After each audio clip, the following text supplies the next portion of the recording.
Welcome to Visionaries Global Media, your number one source for podcasting entertainment. Visionaries Global Media, envisioning excellence on a global scale. Bang from Ringside. Tonight on the Band from Ringside podcast, Cody slaps Rock across the face. Mercedes Moné makes her big AEW debut. The Bang Bang Scissor Gang. How will history remember thee? That and a whole bunch more tonight on the Band from Ringside podcast. What did Cody's 5 fingers say to the Rock's face? Slap! Ditch that 9 to 5. It's time to feel alive. Hello, Marks. Welcome to the Band from Ringside podcast. As always, I'm your host, Bill Avegi, a.k.a. Tanga. Set your expectations lower. And sitting directly across from me, we have Jason Cornelius Bell. What's going on, JCB? And if you want the beef and you bring the ruckus, BFR ain't nothing to fuck with. And on that lovely note, I'll ask the congregation to bow their heads as I read from the latest edition of the Man from Ringside podcast, volume 351, chapter 3, verse 14. And the good smart saith, hashtag boo the heels. It's all good, baby. Listen, share, subscribe, repeat, the holy trinity of BFR. I wouldn't say an interesting week, but somewhat newsworthy, somewhat slow. But we're going to wrap it all up in 2 hours of pod. Let's do this shit. And out there in Portland, Oregon, we have Two Beers, Zach Pullman. What's going on, Two Beers, Zach? Beer for Westinghouse. When you analogizing us to the Wu-Tang Clan, now I'm wondering which members we would each be, and I'm trying not to be old dirty bastards. Man, you're old dirty bastard. I'm sorry. Fuck, I knew it. Fuck. Like, I want to say that I'm the Jizza, but really I'm like Chef Raekwon when he put on all that weight later on. I just want to be Red Man. I don't care who I am. I just want to be a part of Wu-Tang. Fuck it. You can give me any one of the motherfuckers you want to. Yeah. I mean, I guess I would give you Method Man in this scenario. I would say that you're Method Man. I appreciate that. If I am indeed the quarterback, you are. RZA throwing the disc, but then change the bank's source. I would love to be the RZA. You know what? I could think about and talk about this for a long time. I was getting ready to say, Wu-Tang is one of his faves. We can go down this rabbit hole. So we are coming at you from beautiful St. Charles, Missouri. I don't know if Bo's showing up tonight or not. I haven't seen him. He's been showing up a little late, but we'll see. We're on the road to WrestleMania, as people love to say, during these months. Exciting times in the wrestling world. I do have to say that I had the week off. I have the week off, so I've been doing shit around the house, and I had a baseboard project today because I put the floor down last week, and I was in the garage cutting shit with a miter saw. That's my Tim. And all the old guys in the neighborhood kind of wander out, and they kind of wander over to my garage. What you doing there, Bill? All this to say, I didn't get it done in the allotted time that I gave myself because I'm terribly unhandy. But also, I'm tired as fuck. So you guys, it's you guys tonight. I'm just gonna fucking sit back. I might not even talk. Yeah, You want to right. hear my Tim Allen impression? Yeah. That was me inhaling very loudly. Fucking incredible.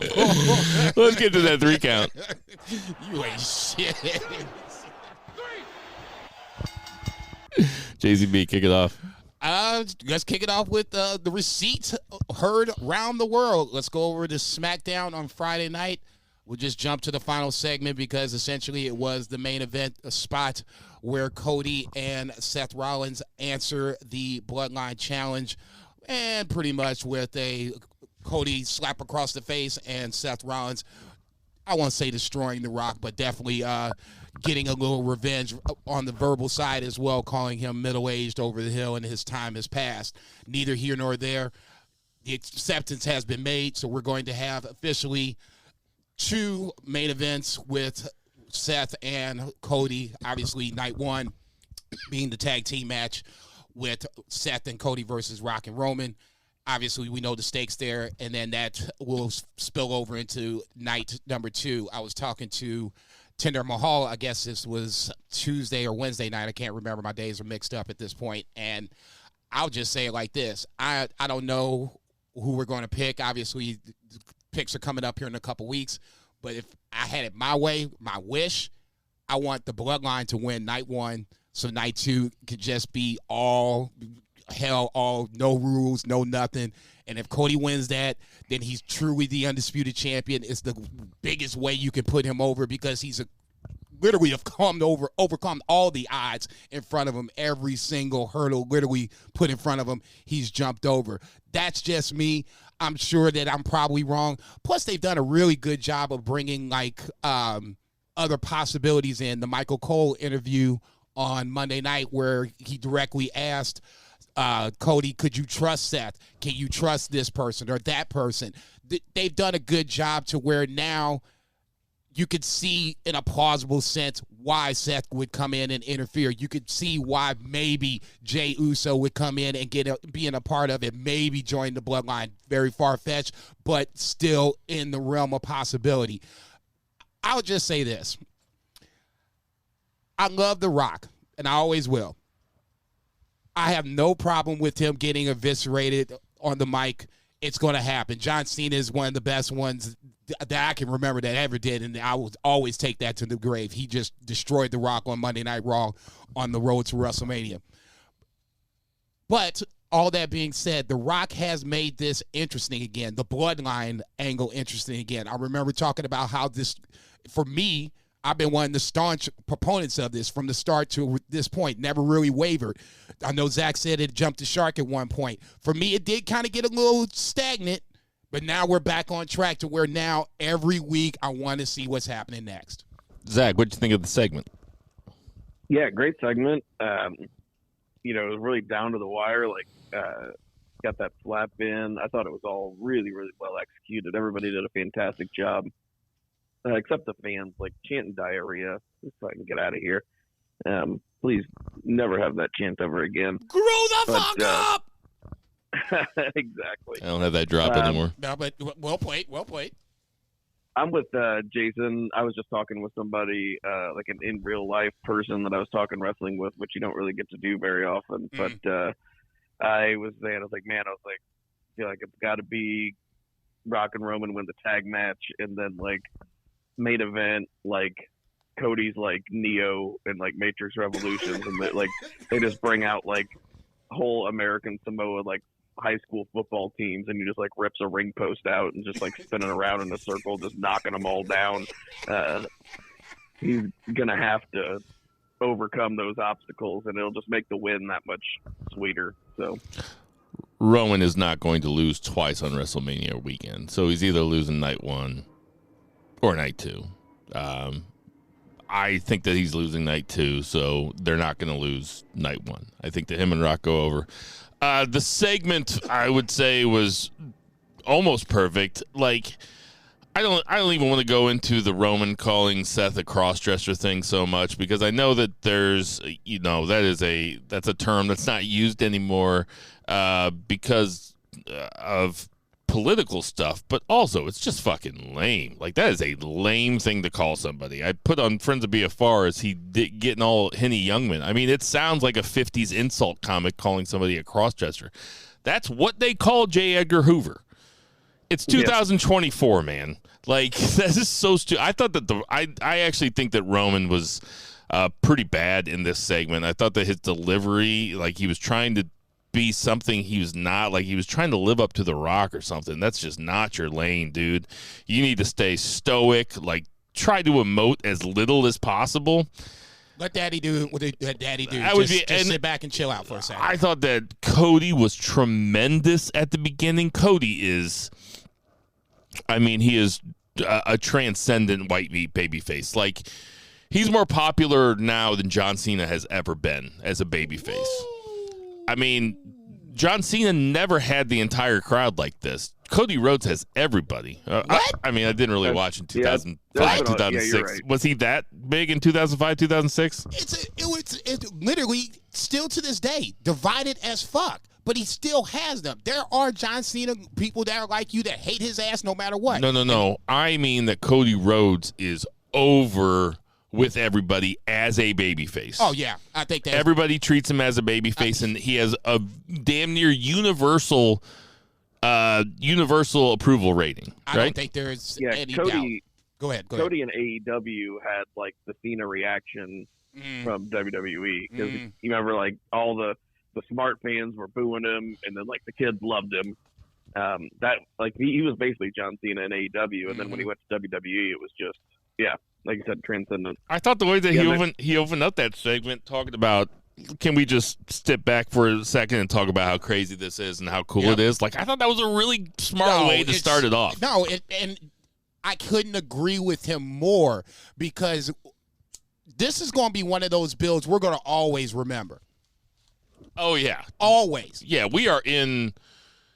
This is better than the build last year. Yeah. And the build last year, we were talking about it being the best story WWE's ever done. And argued about it, is this the best? This is better because you got The Rock in it. And now it literally came off of the edge of going out of control where you had Punk hurt, you had to adjust to that.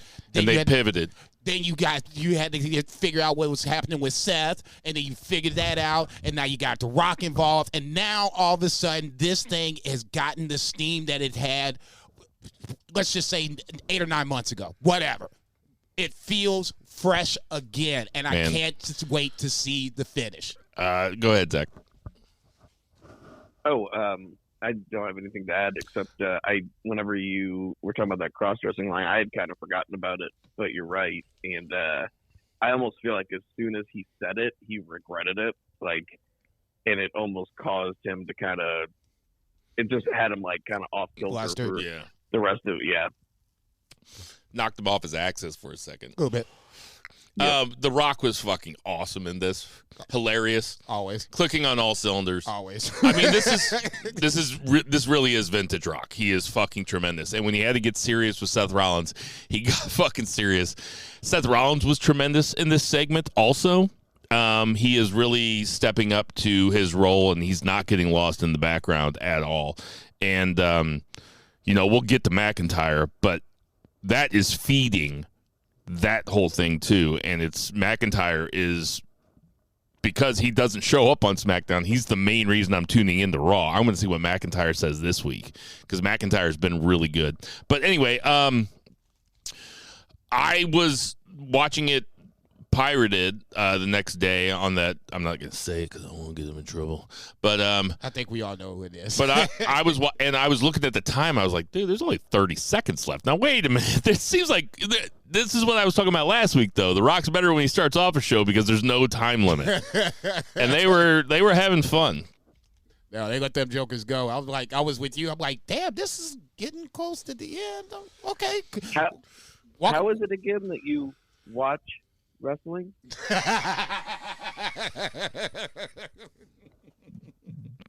.su. What else happened on I don't know if there's anything else you want to say about this segment. If this is 4 weeks in a row, they're just doing great work. At this point, it's like a heat check in basketball. They're gonna pass it to him next week. They're gonna put some shit up, and I'm sure it's gonna be good. Yep. Logan Paul opens the show on SmackDown, gets interrupted by Randy Orton. I was thinking to myself, okay, there's part one of the possible triple threat. Didn't see KO until later on when Grayson Waller and Austin Theory had to come out. They had a tag team match, Waller and Theory versus Orton and KO.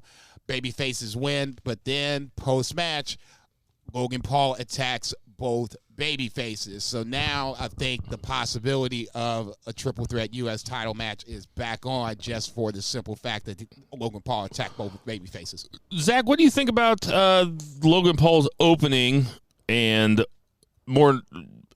There's a lot of chatter about them putting Prime in the middle of the ring as an advertisement. A lot of chatter that people are upset about this. It doesn't affect me at all. Like, I just could not give a fuck. Zero fucks. No. It's not like some invasive ad Like, I hate they play video ads at you at the fucking gas pump. No, that shit gets me on my nerves. But, like, if you just, like, have, like, it's a Prime logo plastered on a mat. Like, who gives a shit? Like, yes, it's indicative of late-stage capitalism, but, I mean, what else isn't in your life? Yeah, no, who gives a fuck? What you think about Logan Paul's opening promo?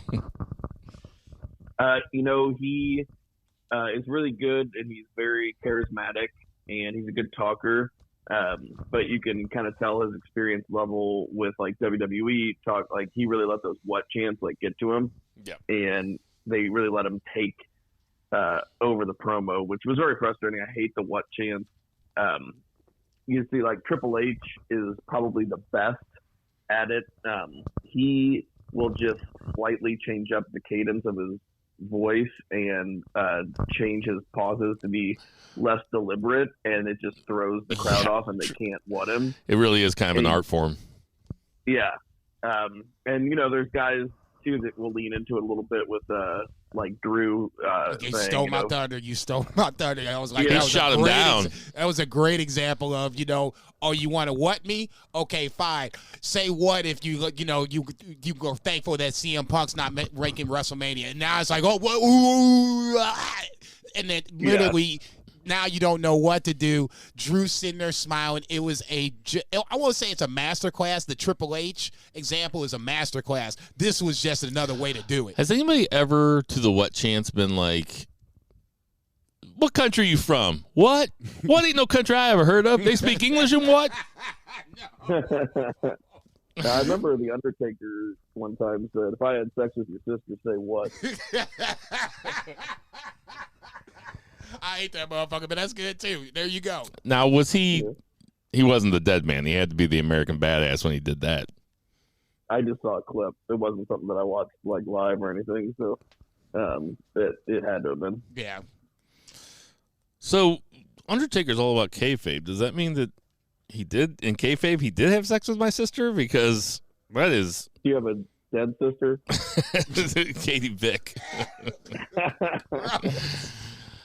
Nasty. Let's move along for a little bit. Io and Bayley had a nice little segment just showing both sides of the coin. Bayley being a little distraught after Dakota Kai stabs her in the back. Interesting segment with Bianca and Naomi. Bianca not feeling the fact that Bayley is getting shitted on a little bit. Naomi is caping for Bayley in this case. Obviously, there's shitted on. Hey, look, I'm just saying, you just got shitted on. Speaking of old dirty bastard, that means ho, you've been shitted on. I'm not the first dog that shitted on your lawn. The Wu-Tang episode. People are saying that this is going to be not a triple threat, but a 6-woman tag where Jade Cargill gets involved. I'm guessing at the bare minimum we're getting... At Mania? At Mania. I'm guessing at bare minimum we're getting a tag team match between the Kabuki Warriors versus Naomi and Bianca. Do we want to see Jade at WrestleMania? Why not? Yeah, I think so. I mean, if I think it's a spectacle of a show. It'd be better with her than without her, yeah, I think. I agree. It'd be fun. Be fun to have her show up. That is... You said it's going to be Bianca and Naomi? The rumor that I saw on Twitter would be a 6-woman tag, Naomi, Bianca, Jade versus Asuka, Kairi, and Dakota Kai. Dakota Kai and Naomi seem like outliers in that. I'd rather just see a tag match. But that's because I'm not that big of a fan of Naomi, and I'm a huge fan of the Kabuki Warriors, and I think Bianca Belair just fucking delivers. So, but, it's a big card, and it's getting filled up by lots of Codys and Seths and Rocks and Romans and Jays and Jimmys. So, I guess get them all on it if you can. I would be hard-pressed to not see Bianca Belair on a WrestleMania. I don't know how you get her on, but I think somehow, some way, you got to get her on. I know we talked about Bang Bang Scissor Gang as the worst angle in wrestling, but R.I.P. I will say that for the WWE side of things, I think I have a nominee for that, and that would be the Karrion Kross and Bobby Lashley feud. This Joker has not even had a single pinfall, a match, anything. Everything has been some sort of schmozz DQ bullshit. So why the fuck are we keep doing this shit? I mean, at some point, we're not going anywhere. Nobody's getting over. I almost forgot AOP was around. Paul Ellering just disappeared from the scene of the crime. It's time to figure this shit out. Shit or get off the pot, essentially, with this motherfucker right here. Lashley and the Profits deserve more. They were getting more love as heels versus what they were now getting as baby faces. They're over. I guess they were more interesting as heels versus now watching this. It's bad creative. Zach, what do you think? Yeah, it's not interesting television at all. It's like this reminds me of like two dogs who only want to fight when they're on leashes. Oh, you mad now? A couple of fucking regulars at the bar like that. Yeah, I guess I kind of feel bad for Karrion Kross is trying, man. I heard an interview with him one time. Seems like a good guy. It just, man, it ain't working. Not at all. Yeah. I mean, this is the third time they repackaged this motherfucker. The shit has not worked. There's something there with AOP and Paul Ellering. I just don't know why Karrion Kross is a part of it. I mean, is there? I mean, they haven't been around in a while. It just feels like I'm just saying they could be something if they wanted to. They have an act, and it was over at one time. It's the heel monster tag team. Yeah, okay? heel monster tag team with the old manager. Totally it works. Totally fair. I'm just not sure they being Triple H / WWE are even invested of the tag team division. It just feels like they do it because they have to versus them wanting to. What else? AJ Styles finally makes his appearance via vignette. Tells the world why he flew across the world to fuck over LA Knights. I found the part where he said he found LA Knight funny up until the part where he got fucked over by the Bloodline, and then LA Knight stepped in. I don't know for why. I just thought it was funny. Did they cross paths in TNA? I would imagine so. It seems like Eli Drake might have been coming in when AJ was on his way out, maybe. Maybe. I was going to say, I didn't watch it that closely enough, but AJ's a stalwart of TNA, obviously. Tell you what, it's a hell of a TNA main event. Eli Drake versus AJ Styles. Wait, shit. LA Knight destroys TV. We'll see them next week, I'm sure. Dragon Lee beats Angel. And then, obviously, we talked about the Rock Roman Cody Seth segment to finish off SmackDown. Let's flip it to Raw, where Seth meets Drew McIntyre. Drew's still pissed off for, once again, very good reasons. This is why I like Drew as a heel. Even though his vision is a little skewed, he still sees something. It might be 2040, but he still sees something. Go ahead. Let me bounce this off you, Zach. Seth Rollins telling Drew McIntyre at the end of that segment, you're the one that I'm worried the least about? Kind of heel shit, right? Am I wrong? No, you're right.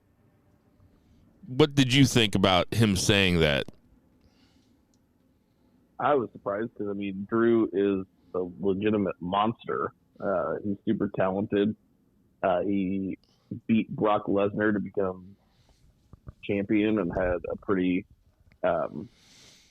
good reign with it during an unfortunate time. And just in kayfabe, he doesn't lose a lot. He's the only guy to pin Cody clean. He's the only guy to pin Cody besides Roman Reigns in his entire 2-year run. That's a guy that Seth lost to 3 times, even whenever he only had one arm. So, it doesn't really make sense. It was just cocky heel shit. It doesn't make me want to root for Seth in that match. It makes me really want to. I mean, I was rooting for McIntyre anyway, but I really want McIntyre to go over him now. I didn't understand. McIntyre's not even that much of a heel. He took a couple cheap shots. He made use of a low blow that the referee didn't see, that wasn't one of his guys. And he's got legitimate beef with the Usos. They cost him in front of his family at Clash at the Castle. Look, you ain't getting no argument for me on this one. Like I said, to me, it's 2040. You know, he sees the shit. It just might be a little blurred. This, to me, was a really good segment up until the end where it felt like Seth was trying to provoke Drew to attack him, and that doesn't make sense. Why would you want to do that? You got two of your biggest matches coming up, and all of a sudden you want to poke them to hornet's nest. And the quote, broken back. Right. Okay, so, I mean, that did not make sense to me. Maybe somebody else is, smarter than me on this one, and it's like, oh, yeah, this is why they did it. For me, I was just like, no, just leave it alone. Okay, if you want to talk about him, talk about him like a dirty dog. Drew is already up the ramp. It just felt weird to me to try to provoke someone that you're going to have to deal with a month from now for the title. What else we got? I want to jump towards the end, towards Jey Uso coming out and throwing out the challenge to Jimmy, the long-awaited challenge for brother versus brother at WrestleMania. I know we talked about this a year ago when we were kind of figuring out that the Usos were going to break up, and they finally did, and we were saying that how long could they wait? Could they make it to WrestleMania? Now they've apparently have done it, and this is one of the matches. I'm not going to lie. Like I said last week, I'm looking forward to it. I wasn't necessarily a Jimmy Uso character fan up until he started to fuck with Jay again, and now I'm like, okay, back invested into at least the angle itself. I think this is going to be a really good match itself. The match should be really good. The match, we'll see what happens. Jimmy's going to have to step up to the plate as far as I'm concerned. Have we ever had twins wrestle each other? Not at WrestleMania. No, I mean, period. Has there ever been twins that have wrestled each other? This in the history of wrestling, I'm sure. We just still don't know about it. This is really interesting from the perspective that they're twin brothers. They shared a womb together. They obviously started training at the same time. They've sparred against each other more often than anybody else. They've practiced with each other. They know each other the best. I mean, this has a chance to be a special match, and I'm really not thinking about it until right now, but it's like, man, I guess it could, if they try to add too much shenanigans into it, or just like precursors or previews into what might be happening later, then I guess it could get bogged down a little bit. But this could be match of the weekend, really. Damn. What do you think, Zach? Yeah, I mean, both those guys can go. Jay's proven himself much more in a singles capacity, but whenever you are at that level of talent, I mean, they're arguably the best tag team in WWE history from a performance level and just as far as like star power, title reigns, some of that's kayfabe, but they really got themselves over, and but also, they can really go in the ring. But, I mean, sorry to cut you off, but also they, when you talk about pitchers or you talk about quarterbacks or something, you talk about how many games they've started. How many matches have Jay and Jimmy had? I mean, it's got to be, thousands of matches, right? So that too. Anyway, go ahead. Sorry. No, you're good. 3 Beer, you going to say something? No, that's it. Let's go to the main event of Raw, because obviously that has WrestleMania implications. You had the gauntlet match where Sami Zayn comes out as the victor, defeating ultimately Chad Gable at the end. Of course, I've been tooting the Chad Gable horn for quite some time, so this was definitely had me on the edge of my seat. I will say this. I don't think Chad Gable's shoulders was down for the 3 count. I'm not going to say that I'm crying over spilled milk. It was just an observation. I don't think it's going to matter. I think Sami and Gunther are going to go ahead and wrestle at WrestleMania, which is going to be a spectacular-ass match. No question about it. This might be the good time to go ahead and let Gunther slide that title on over to Sami. He's been hitting this blunt for over 600 days. Sami's the perfect guy to take the title off of him. Credible opponent, incredible guy to be an Intercontinental Champion if they choose to go that route. Zach, what do you think about Sami winning? I mean, that is a bigger marquee match for sure. far as like a singles match at WrestleMania, Sami Zayn versus Gunther, I think both Sami and Chad both have the capability to have a 5-star match with Gunther. So I'd be happy with either. If they want to play that route where his shoulders went down and they want to, go for a match where Chad pins Sami and then they both go for the title and they do a 3-way just like they're doing with the U.S. title. That's a possibility too. The other 10s that we've had, we've had other 3-ways for major belts on the other WrestleManias that end in 0. So I don't know. We'll see how it goes, but I think Sami versus Gunther is a hell of a match. I mean, there's so much intrigue going on with the heavyweight belts, the Roman belt especially, but really this on paper should be the match of the weekend. Gunther has nothing. You just said Jay and Jimmy, nigga. I said Jay and Jimmy could be. I'm saying this one should be. Semantics. Okay, my bad. All that Gunther. That's only because Yano's not on the start. That's right. Fuck you, Sami fucking delivers, and Gunther has had Match of the Year candidates, if not Match of the Year beefer winners, the last 3 or 4 years. I mean, this guy puts on clinics in professional wrestling. This is going to fucking rip. What do we always say that Gunther, the ideal opponent for Gunther is? Somebody that he can throw around and really, a smaller guy, really make it look like that person is getting. Sami's almost too big. Even better.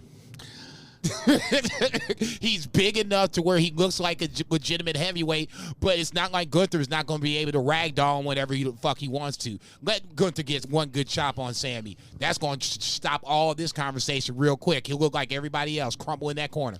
Previous beefer winners or beefer nominations for Gunther as Match of the Year: Tyler Bate, Ilya Dragunov, and versus Sheamus and McIntyre. You know what they call that? They call that range. Your boy's got range. He can have great fucking matches with anybody. So, and Sami Zayn is a perfect opponent. One of the best. Yeah. And there's real intrigue because I could legitimately see it go either way. So there is real intrigue. This is a tough one to call, don't you think, Zach? Oh yeah, for sure.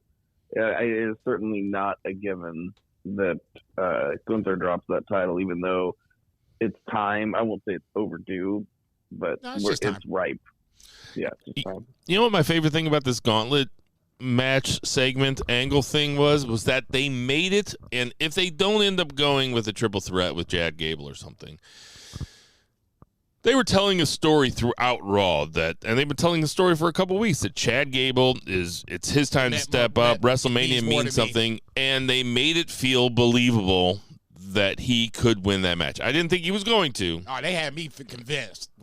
The very first vignette when I saw Chad Gable, I was like, that's it. It's over. But I like that they put the time into making it seem as a possibility and then didn't have him go over, because my time wasn't wasted with you preparing me for a Chad Gable victory. It just had me that much more invested into the match, especially the ending with Sami versus him. Mm-hmm. I couldn't agree more. Other WrestleMania implication matches, we will have a 6-pack challenge ladder match for the Undisputed Tag Team titles. Once again, this is WrestleMania, so this is I guess another way to get everybody on the show. Obviously, you'll have Judgment Day involved, and then other matches qualifying matches to figure out the other 5 teams.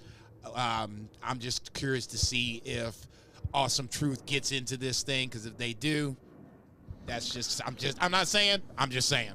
So it's 6 tag teams? It's 6 tag teams and ladder match for the titles. Jesus Christ. What do you think about this, Zach? Yeah, it's like you were saying, it's just a way to get guys on the card. And I have an inkling that, Awesome Truth not only is going to get in it, but I could see them doing a little feel-good thing, because they don't really give a shit about the tag titles. And have an Awesome Truth go over and win those WrestleMania, pop the crowd. Like that one year, the ladder match opened it up for the U.S. title. Zack Ryder won, yeah. I was just stole and my lost thunder. it the next night with his dad there. Hey, Zach, make sure you bring the title to my one night at Raw. Yeah, no problem. Oh, definitely have it. We're going to need that back. Thanks. Becky challenges Nia Jax to a last woman standing match. Story here is Rhea Ripley's telling Becky she's burned the candle at both ends. Becky gives two fucks. She's going to do what she wants leading to WrestleMania. Man, when Nia Jax came in to beat up Becky Lynch after her and Liv Morgan were getting ready to shake hands or whatever, Nia Jax is like, I'm not done with you. I was like, you're not? It's like, what the fuck? Like, she just... Like, it's over. Like, what are you still doing here? Like, WrestleMania is in a couple weeks. She's going to fucking lose again. No, well, I was going to say, if we're going to play the everybody's getting on the WrestleMania card, Nia Jax and Liv Morgan, you heard it here first. Andrade, Rhea Ripley meeting backstage. What's up? That shit better be at 4 p.m. Oh, yeah. While everybody's still making the fucking Rotel dip. Dude, yeah. I was that's actually gonna be thinking that Jade might cost Becky this match, or not Becky, might cost Nia the match, and then that leads into maybe Jade versus Nia. Somebody's got itchy pencil fingers over there in Portland. This guy wants to book the territory, and I like it. You saw my reaction, like, yeah, I'm into that. Woman? I'm into the that. First hour of the pre-show. I like where your head's at, my brother. Andrade, Rhea Ripley meet backstage. That's TBA. Obviously, Damian Priest at some point is going to cash in, I would assume, at WrestleMania. Thus fulfilling my prophecy that Andrade, that WWE was now going to have the New Day, the Judgment Day, and the Andrade. God, that's horrible. God damn. You ain't shit. I called it. Yeah, you called it all right. Outside of that, I think I covered it all. Yeah, I think we covered it. So that's WWE for the week. Interesting builds across the board. I'm so looking forward to WrestleMania. Let me ask you this. Is Priest going to cash in on the Intercontinental? No. I honestly, I think it's world title or bust. There's opportunities on both nights. Well, I shouldn't say that. The night, I would assume Saturday night is this six-pack challenge for the titles. They'll lose the titles that night, and then Sunday you'll have both championship matches. I'm not sure if it's going to be back-to-back, whatever. It doesn't matter. That's when I think he'll cash in. So you think he cashes in at Mania? At Mania on the Seth Rollins-Drew McIntyre match. Not saying he does it successfully, but I think that's when they actually finally pull the trigger. Zach, what do you think? I think he cashes in on Cody and fails. I'd be down with that. I like that better. I told you, man. He's got the pencil tonight. He's got the pencil. Let this motherfucker cook. Damn. I think, unfortunately, Damian Priest was doing a great job, and then they put the money in the bank, and then it was just kind of, I think he's a victim of circumstances, and he just doesn't fit right now. Yeah, they waited too long.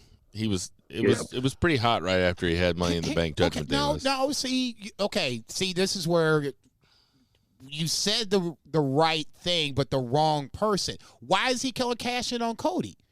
He's got beef with Seth. Oh, He's I got just beef think with that there'd be Drew. another thing, like Cody wipes out all the Judgment Day and their families and their brothers and sisters and their cousins and their uncles and next door neighbors and priests and taxi drivers and caterers and everything else, and then he's just one more person that he has to knock down, just like Cody overcoming even more odds. You should have just Super said that. Cody. That's what you should have led with that. If you'd have did that, then that would have been, I would have totally been down for that. I think that he's going to cash in on the Intercontinental. I think that he's That'd going be to. interesting. It seems like a cop out, but It would definitely seemed like a now him cashing in or him unsuccessfully cashing in. That's interesting, and I really wasn't thinking about it that way. I was thinking that he would cash in successfully, but I like where you guys' heads are at. Let's get to that 2 count.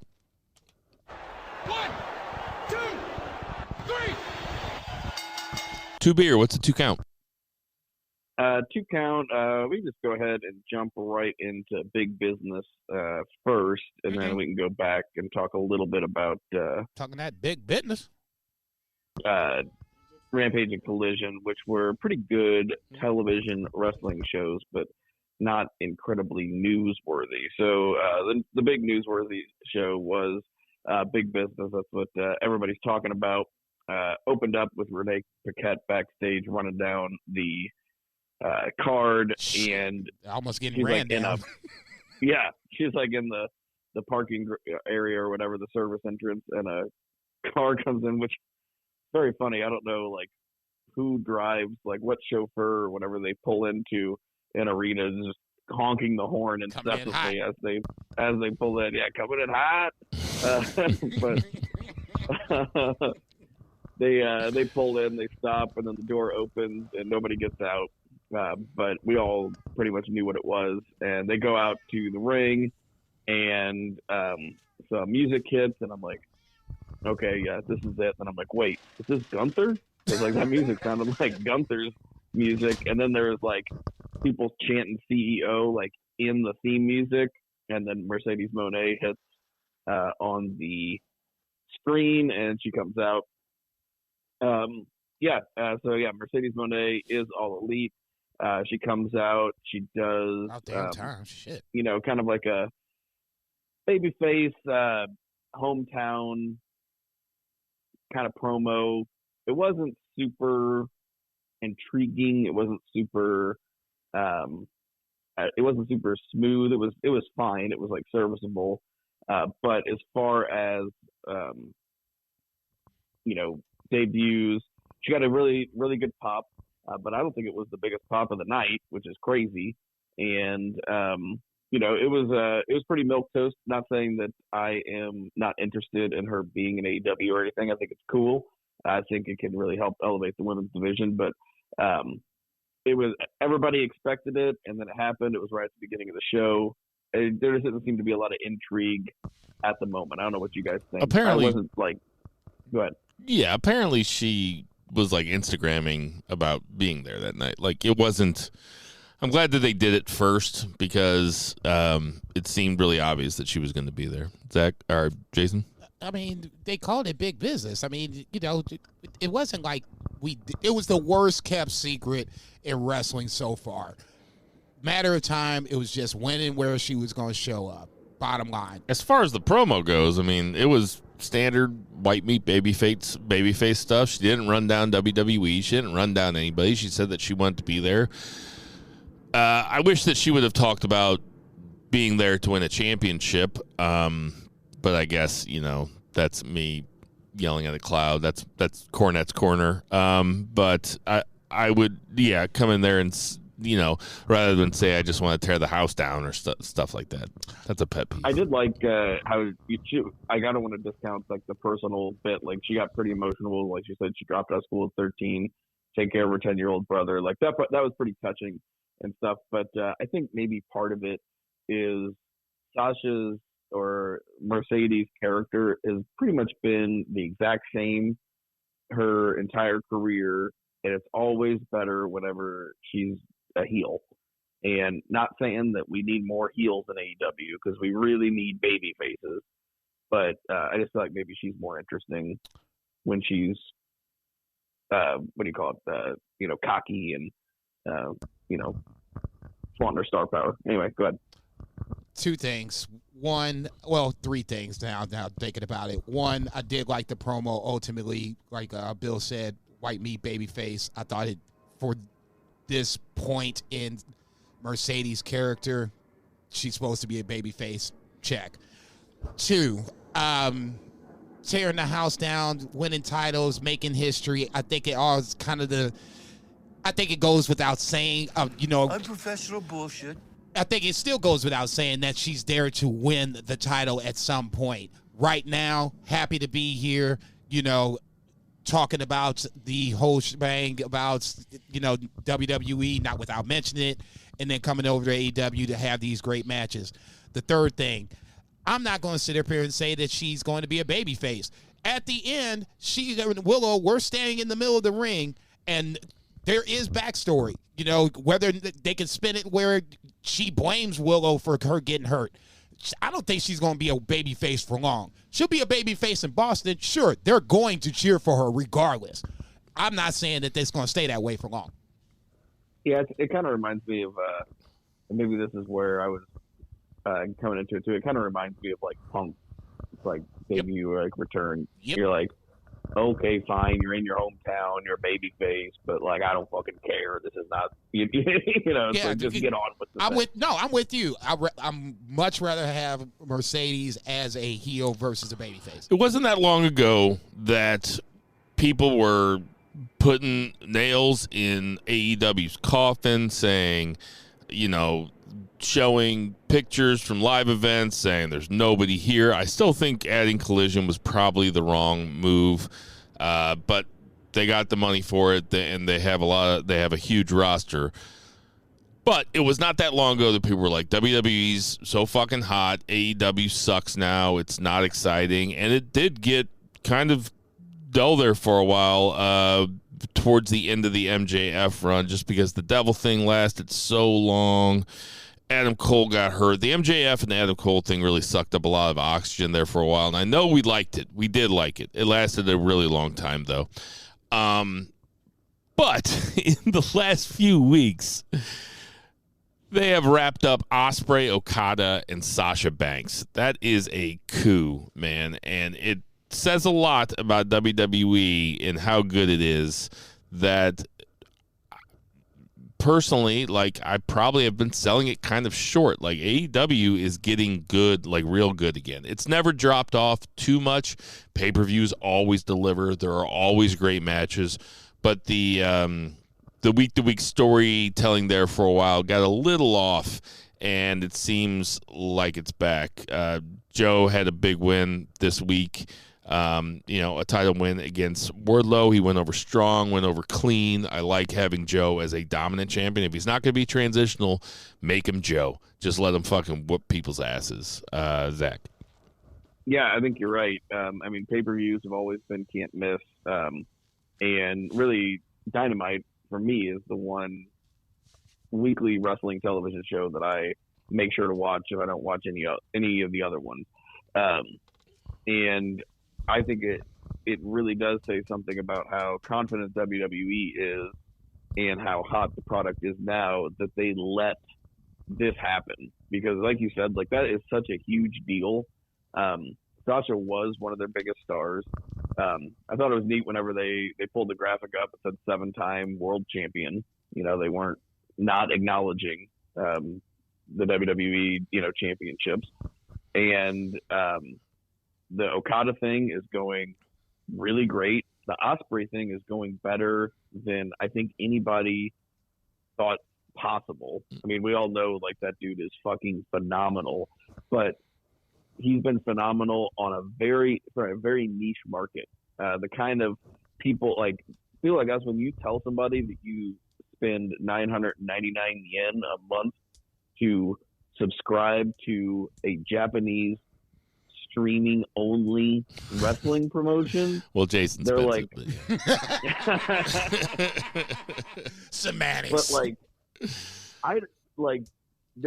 if you like see somebody wearing like a New Japan hoodie like in the grocery store, you feel like you got to go talk to that person. You know what I mean? Like, dude, because you share like this like very small little thing. Dude, and, like, I got to stop. I got to cut you off for 30 seconds. So I was at Target the other day and I had my LIJ shirt on. Dude is in Target that works in Target stops and was like, dude, nice shirt. I was like, oh, dude, that's what's up. Appreciate it. We got into like a 5-minute conversation about AEW, real New respect, Japan. real. Oh, 9 yards. It's the real recognized, real. Dude, that is the realest talk on the pod so far. Yeah, man, when I wore my TMDK shirt to Schnucks the other day, and I was just making real hard eye contact with every dude that looked like me, like, this guy probably in the New Japan, right? Hey, man, TMDK.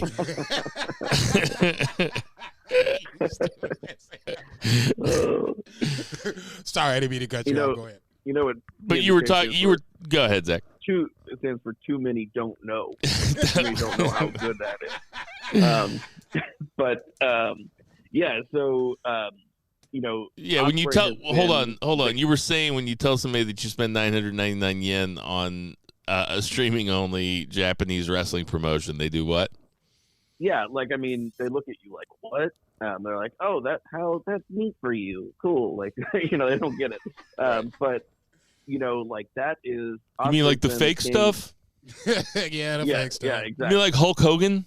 Yeah, like Hulk Hogan. Yeah. We're like, Ospreay's been the king of that hill for a while now, but that is a very small hill, right? It's just like, it's a different universe. And for his success to translate to an American audience on live television, it's the same thing, but it's different. And dude, like, Ospreay, I feel like got a bigger reaction than Mercedes' debut. Like, that music hit and that dude's out there, and you can just see he's just got the realest smile plastered across his face. He's so happy to be there. He's so charismatic. Like, besides the fact that he's the best in-ring wrestler I've ever seen in my whole fucking life, he's so charismatic. You can tell, like, the energy, like, he wants to be there, and the people, like, chanting, like, Ospreay, Ospreay. Like, it is next level. Like, seeing that, like, I mean, it's just insane that, like, WWE passed on that. Him, Okada, Sasha, all that stuff. They're giving AEW all of these tools to be successful, and success does not mean overcoming WWE. It just means having a viable secondary product, and it's just wild that WWE is just fine with it. I'm going to push back a little bit on when you say that WWE is letting them have these guys. Maybe AEW just rolled up the Brinks trucks and just outbidded WWE. I'm not going to sit here and say that they didn't bid for them. Their services weren't asked for. Maybe just AEW just did the better job and sold it to them. Neither here nor there. AEW has these guys, that's splitting hairs. I wanted to talk about, to me, it's like a reset when we're talking about how WWE has been so hot, and it has been, and AEW went through that stagnant spot, especially when you're talking about MJF and Adam Cole towards the end. Once MJF coughed up the title, that felt like a reset for AEW. So now you got Samoa Joe as the champion. You bring in Will Ospreay. You bring in Okada. You bring in Mercedes Moné. And now you feel like, okay, this is a new landscape because now we spent a year with MJF. This is over with. And Swerve is a babyface. And Swerve is okay. That was the next words out of my mouth. AEW feels fresher again, but it still has the same good in-ring quality product that we know and like. So I kind of clocked that to what Zach was saying, like, oh man, these guys, these fans really like Ospreay, and it is going better than I thought it would be going. And then the reason that I think that is because I think that there's a lot of American audiences that know who Ospreay is, that have seen a couple of his matches that are like, okay, this guy's good, and people talk about him like he's the real deal. So I should probably pay attention to this. And then they see the Takeshita match, and they see the Kyle Fletcher match. Like, they are now getting like a weekly, if not monthly, dose of Ospreay. And they're like, holy shit, this guy is the real fucking deal. This guy is like what we have been watching in NJPW for a few years because we are pretty loyal NJPW. We watch every single G1 match. So, we've been seeing a lot of Ospreay, and I'm not trying to act like I'm fucking king of the hill in terms of being a smark or anything like that. I'm just saying, like, I know what Ospreay can do, and there's probably people that don't have as much time to watch wrestling as we do and don't have a buddy that's going to pay the 999 yen so you can steal his NJPW stuff. And so they just don't get to watch as much. And now he's going to get over because he's the best wrestler on the planet. Yep. No lies here. No lies. There's going to be so many kids' favorite wrestlers. There's so many kids out there right now that don't know that, like, Will Ospreay is going to be their favorite wrestler. Yep. And it is, as far as just, it's a wild time to be a fan. It's like, I feel like when we started the podcast, it was the fucking dark ages. And we've now gone through a whole renaissance. We've gone through a lot. It's been a crazy 7 years in wrestling, to be honest. It's like we've discovered, like, penicillin. Like, that's how much it's improved the quality of life. Wait a minute, we can keep living? Yeah. What? People stop dying of tuberculosis. Holy shit! But, Sign me up. But yeah, really excited. We get Danielson and Ospreay Dynasty, which I'm super stoked for. Oh yeah, I owe you money. Is one of those tickets mine? Absolutely, yeah. Oh yeah, I owe you money then. Okay, cool. I just didn't know. I just didn't know if I had to buy my own. I didn't know if not, I didn't. Fuck you for not. No, buying me a ticket. I thought no. I knew that he got 4, and I thought that maybe I didn't speak up soon enough. But yeah, okay, cool. Yeah, that's gonna be.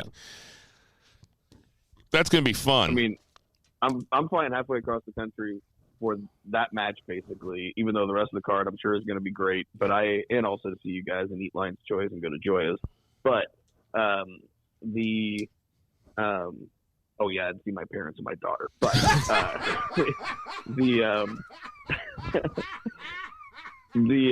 has the potential. That will be, I'm sure, that'll be the best wrestling match I've ever seen live in my life. Oof. Like, it has potential to be the best wrestling match you've ever seen. What's currently the best match you've ever seen live? One of the most memorable, so it'd probably be up there, was Daniel Bryan versus AJ Styles when Daniel won the title from him on SmackDown. Oh, that's a good one. That's probably it. I didn't go to any pay-per-view shows whenever I was a kid. Went to a couple of Raws, but that wasn't really known for wrestling. It was really not known for wrestling. But. Jason, same question. Taker HBK 2. Oh yeah, that's right. You've been to WrestleMania. Yeah, that does make sense. My answers suck so bad. Never mind. Just forget. Say I've been to a couple Royal Rumbles. They were cool. I remember seeing Punk versus Ziggler for the belt one time. I really liked that match. I don't know. Hard to say. No, you weren't with us when Sting showed up at I was. Survivor Series. You were there? Mm-hmm. Yeah, I was. Okay. There you go. Something. I think I went for a piss break. It's like Sting's here. That means nobody's in the bathroom. Just kidding. Go. Great career. You ain't shit. I'm being serious. I know. That's why you ain't shit. Bill mentioned it, that Samoa Joe beat Wardlow. This was a pretty good TV title match. Not a TV title match, but because Joe laid that one down before he won the world title, but a title match that was on TV. You don't normally see Joe getting thrown around like that, so that was pretty neat.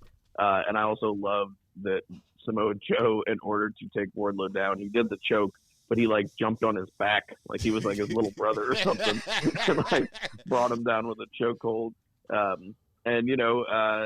Not surprised. I don't think anybody expected Wardlow to win the title or anything. We'll see where Wardlow goes from here. But this was really about Joe looking strong, getting over on a giant, and being a dominant champion. And Swerve comes out, throwing around security guards. Samoa Joe just slowly saunters away, just not running, but he's just yeah, I just had a match. He's like, you can be mad, just so cool. He's just so cool, man. Samoa Joe's just so cool. I loved his promo pre-match also. It was really good. Oh, yeah. It was nice to see Wardlow in a match that wasn't a squash match because he is a fun guy to watch. I don't remember him doing that many fucking moonsaults, but I like this match just fine. It was funny. I'm with you on this one, 3 Beer. I didn't have any expectations of Wardlow winning this match. It was just, how is this going to end kind of deal. And obviously he gets the receipt. There was one near fall where I was like, wait a minute. There was one near fall where I was like, are they going to... And everything's subject to interpretation. We can look at the same thing and see two different things. You saw a near fall. I never even blinked. I never, in my wildest dreams, thought that Wardlow was going to win the title off of Samoa Joe. Here's the thing. I'm a mark. I am too. I was like, well, they called it big business, and it was the second segment. I was like, are they going to do something? Are they going to make this like a big show, like really shake things up? But that was the only reason I thought that it even would have happened. Nah. I don't have to defend myself for thinking that it might have been near fall. Be a mark, motherfucker. I'm just saying, for me, I never blinked. I'll just say this. As great as it was to see Swerve come out, and at that point it was the biggest pop of the night, and in my opinion, I don't care what Sasha Mercedes, that was great, but when Swerve came out, that motherfucker was like, wow! I'll just say this. It was so quick when he came out. I felt bad for Wardlow because it was literally like, can you hurry up and get out of the ring so we can get some real business in? It was literally, it didn't even have time to breathe that Wardlow had lost, and you can get, start giving his RIP speech. It was just like, all right, great, he keeps making his speech, and then the music comes on. Get off the stage, motherfucker. Swerve's coming out. That's what it felt like to me. So we're going to see what's maybe the best match we've ever seen. Are we going to see a Swerve title change? I think there's a very good possibility of it. If you don't, I mean, it's not the end of the world, but it would hurt Swerve a little bit. I'll say it like that. I agree with that. I think it would hurt him. The little vignette before the match. One last thing about Wardlow. I don't know why I want to talk about Wardlow so much, but there was something that had the vignette before the match where Adam Cole explained why Wardlow hung out with them. Yeah. I was like, why didn't you guys do this a month ago? It was like actual story time with Adam Cole. Right. Yeah, but why'd you hate it? It should have been Wardlow to be the one saying it. I mean, don't get me wrong. Adam Cole did it justice. And I get what you're saying.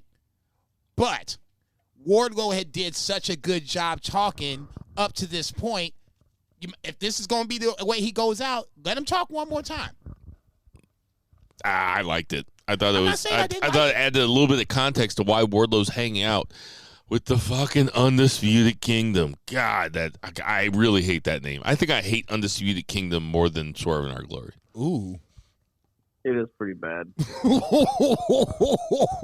That's saying a lot. I mean, Undisputed Elite was stupid too. Why is it got to be Undisputed something? Undisputed Elite was cool. This is just a queer, It's like in Multiplicity when like each Michael Keaton just gets dumber and stupider and dumber and stupider.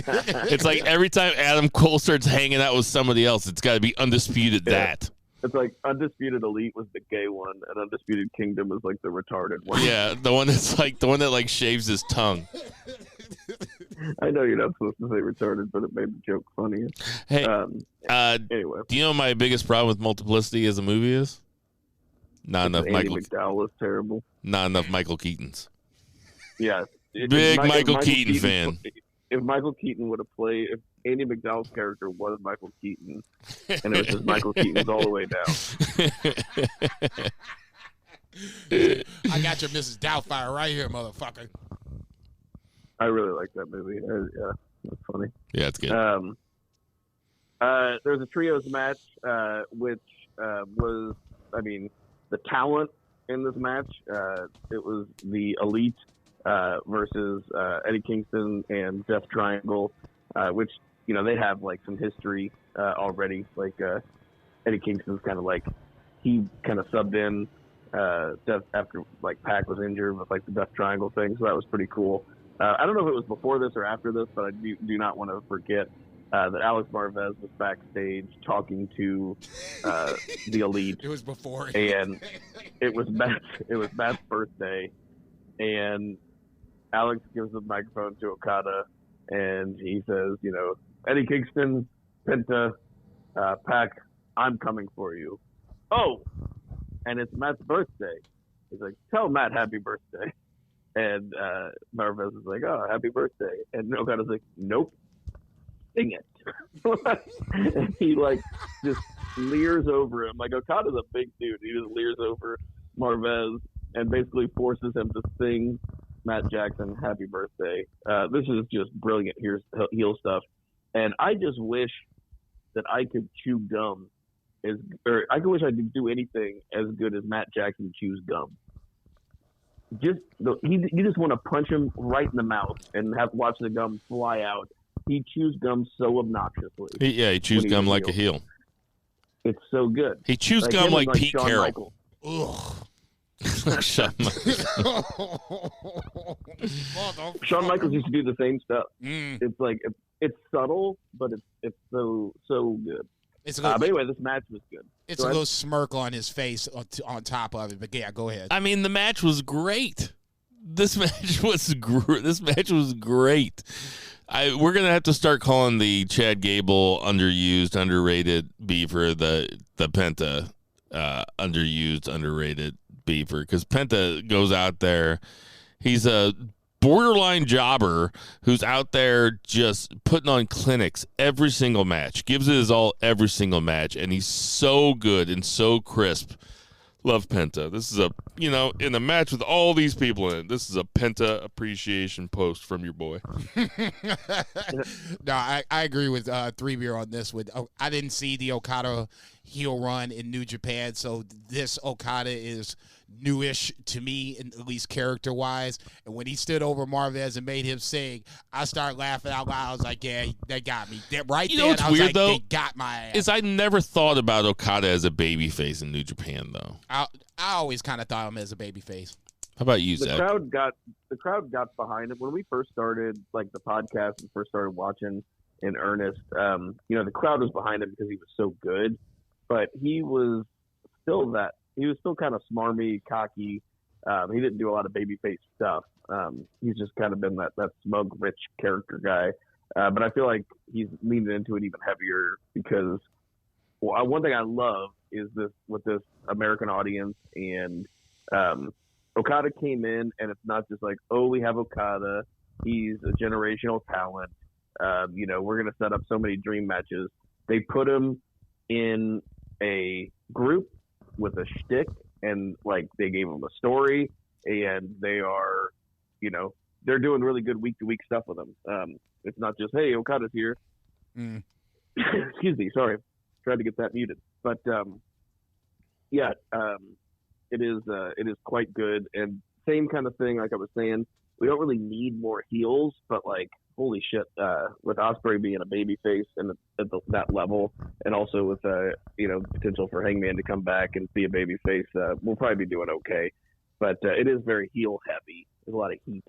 And to Bill's point with Penta, I feel like all the Mexican wrestlers kind of get that rap in AEW because Tony knows that they'll get over and they'll stay over because they're so sensational, and so their win-loss records don't matter nearly as much, and so he beats a lot of them.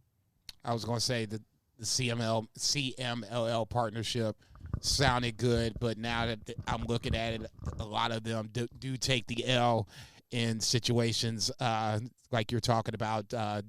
Jericho beating Teton on Collision was one of those where I was become a Teton fan since last year's Best of the Super Juniors, and watching him lose that match to Jericho, Lionheart, Chris Jericho, and I'm putting Lionheart in quotation marks. That motherfucker wasn't flipping around shit. He did a moonsault once. Get the fuck out of here. Jericho's ice cold, man. He's gotten cold real quick. Yeah, you really. I was going to talk about that, but we he can was talk booing about it his now. ass. And I get why he might go over somebody like Teton. Same kind of thing, right? Teton's going to get over. He's in the ring with Jericho, who's a legit legend. Like blah blah blah blah blah. Right. At the same time, and also Tony's like, "What did I pay you, Teton? I paid you like $5,000. I got shot a couple $1 million to Jericho this year." So, at the same time, how can we miss you if you don't go away? Just fucking go away. He's on every show. He was on commentary on Rampage. He was wrestling on Collision, and now he's here with another younger talent, trying to give them a rub, give them the same Jericho rub that he's tried to give all these other talents, and it worked with a lot of them, but it's the same shtick. He teams up with whoever he thinks is like on the rise, like he will attach himself to them like a vampire, and he tries to get him over, but at the same time he's trying to stay relevant. And I feel like the shtick is up. and he needs to do another reinvention. Jericho's good at reinventions. It's time. Jason? No lies spoken. I mean, at a certain point, this thing with Hook is just it didn't even make sense. It made kind of sense on Collision, but then watching them team together on Dynamite and they beat the Gates of Agony, that's just that's my rule right there. This team never really is competed as a team, but then they beat an established tag team. Right there, that strikes 2 and 3 as far as I'm concerned, Ricky Bobby. That was it. I'm done with Jarrett Hook. Why is it always Jarrett fill in the blank? Jarrett Show, Jarrett Hook. Get the Jarrett Hook your ass up out of here at this point. Okay? At a certain point, it is over. It is time for Chris Jericho to go step it away and let other guys step up. Where the fuck is Ricky Starks? Okay, Ricky Starks, I said it at the Beefers. That was my Beefer promo of the year just because Ricky Starks was so fucking disappointed because, once again, his moment was taken away from him. Where the fuck is Ricky Starks at now? But we got Chris Jericho up front. Get the fuck out of here with this shit. Yeah, he is ice cold. They don't even turn the music down so that the fans can sing Judas anymore. They just play Judas. No, he's been coming out to his old Lionheart music. As of late, yeah. This Oh, week, yeah, this yeah. week, he has. And that is way more for him than it is for anybody else. He just wants to go out and wrestle these guys. It is all right. It was cute for a couple shows. It's like, if this is what you're going to be doing, get out of here. Just put it on Rampage. No, put it on Rampage. Zach is right. Take a break, dude. That's fine too. I don't need to see Chris Jericho challenge Hook. Does he even go on the cruises anymore? He's on TV. Honestly, you know what Jericho needs to do? He needs to go back to WWE. Oh, yeah, that'd be great. That'd be great. Yeah. Him versus Fandango. He did so much great shit for AEW, but I feel like it's inevitable that he's going to end up back in WWE anyway. He'll do this Hall of Fame run, whatever. Yeah. Yeah, not that he's needed there or anything, but he ain't needed in AEW anymore either, I don't think. Yeah, he's just, I hate to say this, he's just kind of taking up space now. More and more space every day. Okay. He's like a fucking 7th-year senior. I'm not going to disagree with you that he eventually goes back. It just might, I didn't think we'd be talking about it this quickly. We just literally went from go what away. What have you done for me lately? Bum, ba-dum, bum, bum. Ooh, yeah. Bum, ba-dum, bum, bum. What have you done for me lately? Bum, ba-dum, I said it the first time. Ooh, yeah. I helped you build this company. Go ahead, 3 beer. Jay White versus Darby Allin. Not often that Jay White gets to be the big guy in the match. Bully somebody, shit. But man, Darby's just insane. Jay White, did a lot of beating the shit out of him. Darby did a coffin drop from the top to the apron, and he barely touched. He just grazed the corner of the apron before he slammed into the floor. And he's supposed to go climb Mount Everest in a couple weeks, but knock he ends yourself up out, kid. Yeah, he ends up taking Jay White's finisher, getting the 1-2-3, which he doesn't lose that often. Appropriate, he's on his way out. Elevate Jay White some because Darby is, a big deal in AEW, and him and the Guns are beating the shit out of Darby. Acclaimed, who was in part of the Bang Bang Gang and Daddy Ass, come down to kind of make the save, or at least be like, yo, you guys are being crazy, chill out, and. Jay White hits Daddy Ass with a chair, and the Bang Bang Scissor Gang is no more. We hardly knew ye. But I mean, this should have happened, I don't know, 3-4 weeks ago. They did nothing the whole time they were together. Like I said, maybe they sold some shirts. So they didn't do shit. I don't think they had maybe 2 matches. So I think something else we'll probably see at Dynasty in St. Louis is Bang Bang Scissor Gang versus Acclaimed and Daddy Ass, hopefully to unify these belts. Fuck off. And They were born in St. Louis and they'll die in St. Louis. Ugh, Gross. Were they born in St. Louis? Is that where they did the scissoring? Yep, it was at the collision. The collision that I was at was where it happened. Gross. The scissoring. That sounds like an M. Night Shyamalan movie. No, because I was there, and remember, I was like, I can't believe how How over long this they shit did was. Yeah, I It don't was remember saying real over in the room. I was shocked. that. Those scissor, like the ends of the scissor pelts, like on the pink. That's one of the most offensive things. Yeah, so that's got to bad. go too. Just keep their ROH titles. You can throw those other motherfuckers away. First singles match for Jay White in 2024. I was like, I mean, that's what the fuck? another. They got Okada, Ospreay, and Jay White. I fell come over. on. If you're Jay White, I'd be like, dude, what the fuck? Didn't I just get away from you two jokers? Now you over here, man. God damn. Yep. They also have Ibushi, not that he's any good anymore, but they've got like all of like the 2010s IWGP champions except like Naito and Shingo. I'm not saying if you Jay White, I'd be like, man, I'm so sick of seeing you two motherfuckers. First singles match for Jay White in 2024. I damn near fell on the floor when I heard that, but then I thought about it. I was like, damn, he is right. It is the first singles match. So he kind of needed this match. The perfect guy, I won't say the perfect guy, but one of the guys that's basically Teflon at this point is Darby. So you can let Darby, do some crazy shit and have Jay White get the win, which he desperately needed. The more and more I watch this match, I'm like, man, if Jay White don't win this shit, I don't know what the fuck you gonna do with his ass now. You break up the Bang Bang Scissor Gang. Sorry, Brett, I love you. They just got AEW got your money. He bought with one of the Bang Bang Scissor Gang shirts, and now they broke up. So now he's getting the shirt, and now AEW's got their money. That's why I always wait before I start buying some shit. Neither here nor there. I spent money on worse things, but not much.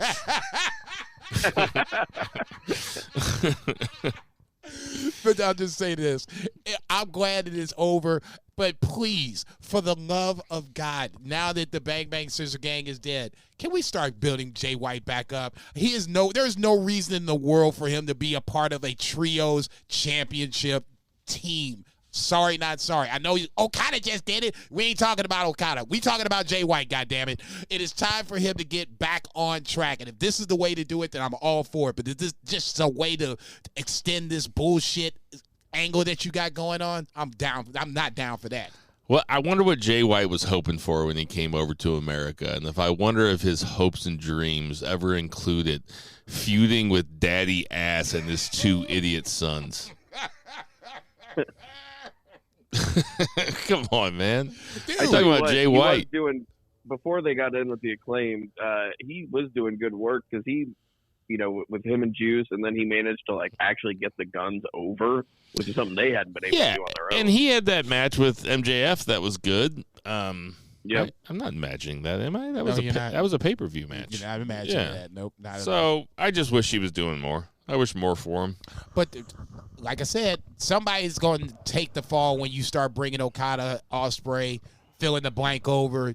Jay White right now is one of those guys where I'm like, okay, it's great to see you back. Now, can we do something with this motherfucker or what? Would you have preferred Jay White or Adam Page in that triple threat match at the pay-per-view? Like, what if it was Jay White's feuding with Swerve and Joe was the title holder? Wouldn't you? Basically, what I'm asking is, who do you think's better, Jay White or Adam Page? Oof. Think I know Zach's answer? Shit. I'm gonna say Jay White still. Jay White is just to me more of a believable heel. You don't like Jay White. When you see him, you want to punch him. You root against him. Adam Page, for his credit, can play both sides. I really would like to see him dig into the heel side more against Swerve, but that's probably not going to happen. I'll go with Jay White. Zach, who's your answer? That's tough. I think they are, as far as two guys, they're pretty equal, like skill wise. They both have strengths and weaknesses. I feel like if this makes sense. I feel like Jay White gets it more, and I feel like Adam Page has it more. Like, I feel like Adam Page has a little bit more natural, like maybe more athletic. He's bigger. He's kind of got the traditional pro wrestling thing. He like has it, whereas Jay White just gets it, and he really gets by on hard work and just kicking ass, and he's much better promo. I think that Adam Page can have a good match with anyone, and I'm sure that Jay White can too, but Adam Page is a bit more, I guess his style's a little bit more dynamic in ring. Jay White is kind of methodical a lot of times, which is cool. That's his style. When I'm wanting to watch a big match that's going to be real dramatic, I think that Page is probably the better wrestler, but I think Jay White just screams top of the card, higher up the card than Adam Page does. I mean, they both can main event anything, but Jay White seems like a bigger deal in my head. To me, it's you could split hairs. Either one could be at the top of the card, and obviously they both have. For me, Jay White drags me in because, like I said, his character is so heelish that you want to see him get his comeuppance. Yeah. Speaking of heels, we had Willow Nightingale versus Rio. Man, a couple of natural heels if I ever saw them. Jesus fucking Christ. I just hate both of these women so much. I've never considered myself a misogynist, but I just hate these women. No. They are both phenomenal baby faces. They were in the main event of Dynamite. That's kind of surprising, but it's almost, I don't know, it was like a token thing because like Sasha debuted, like, oh, we're reigniting the women's, thing because we're gonna put the women in the main event. Then we're gonna have Mercedes at the end. Anyway, they had a good match. Willow ended up getting the pin over Rio. But yeah, big person, little person match. Rio is tiny, and not even just next to Willow Nightingale. Like, she was backstage next to Mercedes, and Mercedes is not big at all. And she was like towering over Rio. But anyway, match was good. Lights went out. Julia and Sky Blue are there, and they're there to be heels. But Mercedes Monet's music hit. Sky Blue charged up the ramp, and Mercedes laid her out. Oof. She smacked her down, and there was a little face-off with Julia, and then Julia got Mercedes' new finisher. I don't know what it's called. I don't really like it that much, probably just because I've seen it botched. Like, I've only seen a couple of Mercedes matches since she left WWE. It's in the money vein. The name of it is Bankrupt or something like that. I think bankrupt. Maybe it is bankrupt. It's in the money vein. I just can't think of what it is off the top of my head. But Julia took it about as good as I've seen anybody take that. Mm-hmm. And the show went off with her doing doing like her dance, and she did like the whole like CEO thing, which was very reminiscent of Britt Baker's DMD. So I don't know if that was intentional, but yeah, pretty good episode of Dynamite. It was a big show. We were led to believe it was going to be a big show. It delivered. What do you guys think? I didn't think of that DMD thing until you just said it, and God knows I've been asking where the hell Britt Baker's been for quite some time. I don't necessarily... He's hanging out with Kate Middleton. I don't necessarily think that Mercedes needed it, per se. I think, honestly, she's so over that the crowd would chant whatever they wanted to chant in whatever city they wanted, and she would still be over. CEO is just easy. It's, goes to her character. You can get the crowd hot right away. I get that part. I honestly don't think she needed neither here nor there. I will agree with on 3 Beer on the fact of Julia Hart taking the finisher as best as I've ever seen it. We have seen it been botched. This is about as good as it gets. Ultimately, I guess my biggest problem with this whole thing is when you have an AEW World Championship match on the card, to me, that's the main event. I don't care whatever little angle you got with Mercedes going on. That shit can wait. Joe Wardlow should have been the main event. Figure it out from that point on. You just have Mercedes Moné come out in that first segment, and that's it. You can have a dark match afterwards or some shit happen after it goes off the air. But Rio and Willow Nightingale being in the main event just telegraphed, okay, well, she's coming out. Something's up. I think that the miss is putting her together with Willow Nightingale right off the bat. If you put a gun to my head and asked me to explain the story between Julia Hart, what's her name? Julia Hart, Sky Blue, Willow Nightingale, and Stokely Hathaway and Chris Statlander. Put a gun to my head. I do a wrestling podcast, and I watch all these segments. If you put a gun to my head to explain what's going on with them, I would not be able to tell you. I think they've done a pretty decent job explaining it. 3 Beer, do you agree? Yeah, I mean, it's been okay. I understand it. It's not particularly good or anything. I was going to say, I'm not a fan of the angle. Sasha Banks or Mercedes Moné should come in and should be in a program with Toni Storm right off the bat. You don't have to slow play her. You don't have to have her going for the TBS championship. I don't think she's going for the TBS championship. The women's division is a lot thinner than the men's, and Toni Storm doesn't have a lot of challengers that seem credible right now, considering the work that she's doing. So put her up against Mercedes Moné. Let Mercedes Moné win it, or let her chase it for a while. Like I said, I don't think she's teaming up with Willow. Ultimately, I think she turns on Willow. B. So you think she's going to be a heel soon? Yeah, I just the look at the end, it wasn't like, they were, hugging it out or anything. There's still some beef that needs to be cooked. Okay? I think that she's going to feud with Willow Nightingale. I guess I just wasn't thinking about her turning heel. What do you think, Zach? I think they will probably have that match down the way. I don't know how soon it'll be. I don't think any of that stuff really kind of telegraphed any kind of programs or anything. I think it was just there to show some delineation of like babyface, heel, and to get some TV time. I don't know if there's going to be a Julia program. I do think that she will get her win back over Willow at some point. Agreed. But yeah, we'll see. But I think she should feud with somebody big. If not Toni Storm, I think it should be Britt Baker or somebody like on that level. You don't have a lot of those though. Paige, or whatever her name is. Like she's a big star. She's getting paid a lot of money presumably from AEW. Like put her in a program, have her lose to Mercedes.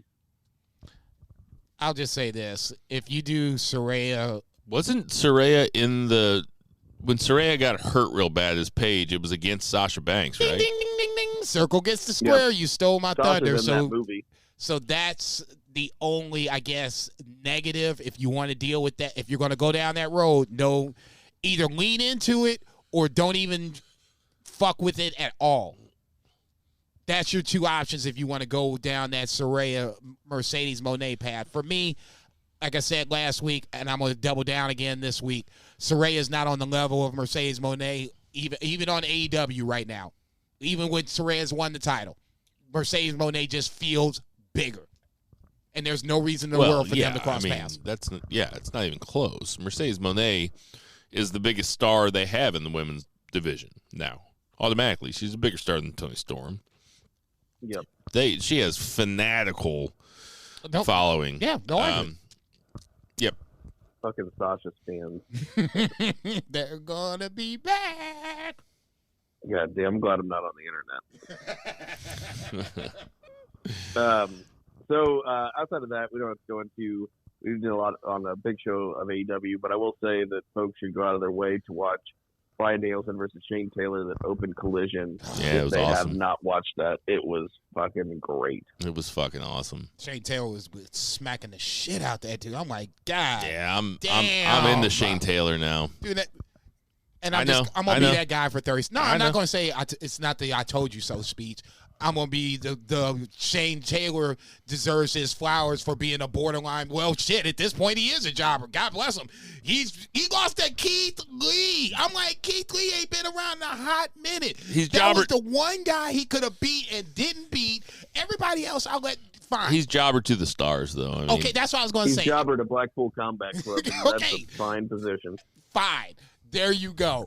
Shouldn't have never lost to Keith Lee. I'm going to stand on that shit. Everybody else, fair enough. If you lose to Wheeler Yuta, that's gonna be it. I'm gonna lose my shit on this Only thing motherfucker. that loses to Keith Lee should be like a coffee cake.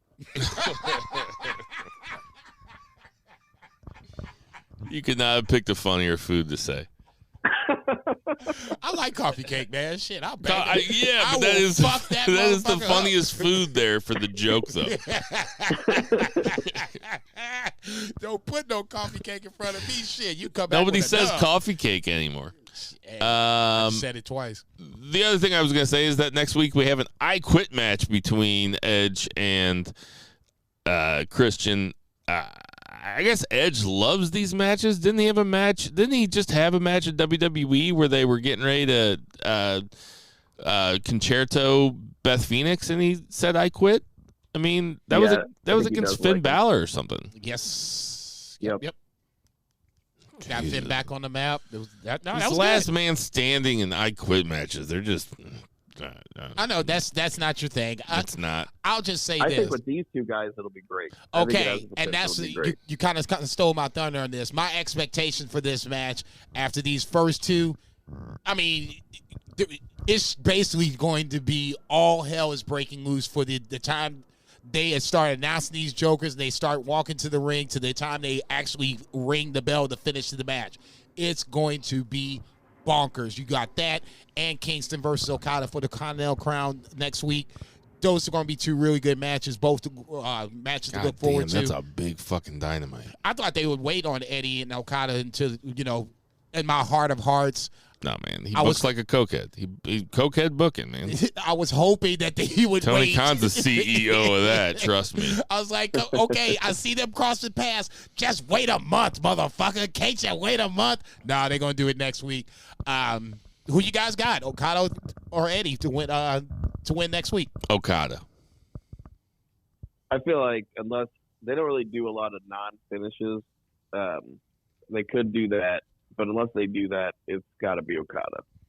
I agree. I think Eddie has taken it as far as he can take it. He'll still be ROH and New Japan Strong Champion too, because it's only for that one belt. It's only for the one belt. Crown. Okay, now see what the fuck? I don't understand that. I don't understand that at all. But that's what it is. Okay, now what was the point with the? I mean, that's a great question, Jason. Why do we do the whole tournament? Jason, that's the correct question. Yep. Oh man. Okay. See, I thought. Go ahead, because I'm going around. And basically, Okada shouldn't be losing that match. Okada should not. When you have a guy like Okada, of which is only one, and it's Okada. But when you have Okada, you can't have him come in and lose matches. Like I kind of wish that he hadn't needed that low blow on Wednesday night. But I digress. No, the low blow establishes Okada as a heel, because as soon as Nick low blowed him, Okada was right there and was like, Rainmaker time, boom. And I was like, damn. A, I was like, shit, that was smooth. But B, I was like, damn, that's some heel shit too. So I get that. I don't get the whole Continental Crown bullshit. That's going to do it for our 2 count. 1, 2, 3. Jesus Christ. Why did they do the tournament? All right. So, there's like two half. Speaking of why they do the tournament. There's like 2 half ones. So, New Japan Cup is happening. I asked Jason not to spoil it for me until we were on the air so we could get Zach and I's real-time reactions. Zach, do you know what's happened? I know you haven't watched it. No, I've been really behind. I've been really busy with work, and I've been barely able to keep up with my personal life. I want to say that the March 8th show was really good. Oleg Boltin versus Hikuleo. Hikuleo goes over. I like that Boltin kid. He seems like the real deal. Seems almost like a Tom Lawler-like guy, but he's Kazakhstani, and he looks really fucking dangerous. That was cool, though. Gabriel Kidd versus Callum Newman, also really good. Gabriel Kidd, very fun to watch. Callum Newman is this poor guy. I mean, I hope he's getting I hope he doesn't turn out like Harold Miner, calling him Lil Ospreay, and they talk about Will Ospreay a lot with him, and that's a tough guy to be compared to. And then Shingo versus Uemura was also a very good match. Thought it would have been cool if Uemura would have gotten the win, like a huge upset in the first round. But they didn't pull the trigger. Shingo goes over. Jason, what did you think of these matches? I agree on Oleg Boltin. I think he's a future star on the rise. God forbid, with his size, if he gets a submission kind of hold on him, he's just going to be fucking dangerous. He had a really good match with Zack Sabre Jr. for the World TV title, so if you haven't seen that, I would say go check that out. Gabe Kidd, I think, is going to be another one on the rise. If, God forbid, if they actually had a mid-card title that they actually gave a shit about, I would love to see Gabe Kidd get that mid-card title. Neither here nor there. I think he's gotten better and better since he's come back from his mental history problems or whatever the case may be. I thought he looked really strong here. Callum Newman is saddled as the heir apparent to Will Ospreay. I get it. Looks like Will, acts like Will. It's just too early to be talking to him and Will Ospreay in the same sentence.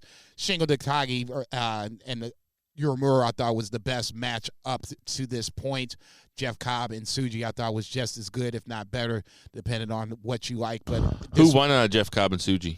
Tsuji won that match. A little bit of a surprise, just because I was thinking this might be the time for Jeff Cobb to get pushed. It was a really solid match. Like I said, to me, Tsuji, Cobb, and Shingo Uemura have been the two best matches of the tournament so far. It's been a weird tournament just from my perspective, because I'm really the only one that has been, unfortunately, lucky enough or unlucky enough in this case to watch it. I wanted to call it instead of the New Japan Cup, it's the Mid Japan Cup, because it's been a bunch of mid matches highlighted by your AKA this week of Tangaloa trying to do a 619 unsuccessfully, not once but twice. Thank you, 3Beer, for that video. He tried it twice? He tried it again. After he fucked it up the first time, he was like, okay, he stepped back, and I was like, no. That's when in the captions somebody was like, Tangaloa, it's like, no, baby, no. Zach, this is a serious question. Would your attempt at a 619 look better or worse than Tangaloa's? I'm genuinely curious. I know. I'd love to see it. If you haven't seen Tangaloa's 619 attempt, I suggest you look it up on Twitter or something. It is pretty funny. AJ Francis is like, damn. Yeah, the typical reaction to that is, like Jason said, oh no, baby, what is he doing? Don't do that again. So who's left in New Japan Cup? The surprise of surprises, unfortunately, depending on how you look at it, Jack Perry has advanced to the quarterfinals. He has linked himself up, obviously, with House of Torture. Won his first round match against Shota Umino, which was the official turn. Then he had to face Yano in the second round match, which was a big just fuckery fuckfest. Beats Yano to go on to the quarterfinals. Other guys that have advanced, Shingo did advance. I apologize. He beat Gabe Kidd yesterday. Evil has advanced to the quarterfinals as well. David Finlay and Goto have advanced to the quarterfinals. So you have Sonata, Jack Perry, Goto, David Finlay, Shingo, and Evil all in the quarter. Yota Tsuji and Ren Narita. Those 8 gentlemen: Ren Narita, Tsuji, Jack Perry, Sonata, Finlay, Goto, Evil, and Shingo. Those 8 gentlemen are in the quarterfinals. Who beat Sabre Jr.? I don't think he's wrestled his next round match. He has not wrestled his second round match. All right, so he's still in it. He's still in it. Okay. Zach, you still going with Shingo? Yeah, that's my guy. I'll stick with it. Jason, you still going with who was your pick? Shingo. Yeah, okay. And I took Zack Sabre Jr. Okay, and then I don't know if you guys watch NXT this week. Zach, did you get a chance to watch it? No, I read the recap, but I did not get a chance to watch it. Okay, so they had a couple of vignettes with the family and Ilya Dragunov that were very mob centric, I guess, and a little goofy. I know guess too, and motherfucker, he walked. Is this confirmation of my worst fears or what I said about the family and that it's not a main event gimmick? Should Ilya Dragunov be in these skits? This is Cornette's Corner. Wasn't the biggest fan of the segment. I don't necessarily get what they were trying to convey. If you're going to kidnap the champ, I mean, why not put some boots to him? I mean, what the fuck? I don't get it. Ultimately, it felt like Tony was being painted as a heel, but then, I'm not going to touch you. You can walk back to safety or whatever. So, a heel with a heart. I don't know. I don't necessarily think they know exactly how they want to build Tony on this road to Stand and Deliver. Zach, same question. No. Thank you. Sean Spears faces Ridge Holland. Sean Spears beats Ridge Holland by DDTing him onto a chair or something like that. Seems weird that Sean Spears is back. They put him in this thing with Ridge Holland, and he doesn't cut a promo about where he's been or why he's back or anything. It's like he never went away. It's like, here's Sean Spears and now he's just on the show. What do you think about it, Jason? To me, it reminds me of it's a Star Wars analogy, Darth Vader / the Emperor trying to seduce Luke over to the dark side of the Force. I don't know what exactly is supposed to be happening. If Ridge is supposed to be unleashed, now what? I mean, are they going to be heels together? Or is Ridge Holland going to be running rampant? I want them to be heels together. I would like to think that's the case, but I mean, I don't know. I didn't like Ridge Holland to begin with, so this angle is just kind of like, okay, where are we going with it? I'm along for the ride, but unwillingly so. Zach, what do you think? I like Sean Spears better when he was a chair sexual. That chair he's walking around with is the cuck chair. That's where he watches people have sex with his wife. Man, sign me up. Yeah, I know. She's something.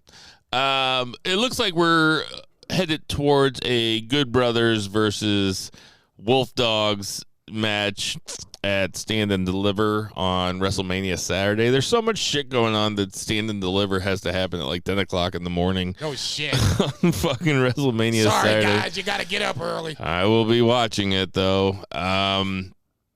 Do the Good Brothers take it off the Wolf Dogs if that's what ends up happening, Jason? Why you gonna ask me some shit like that? You know what I want to say. Hell no. No, if they don't go down to NXT and win these titles. Do the Wolf Dogs pass your tag team test?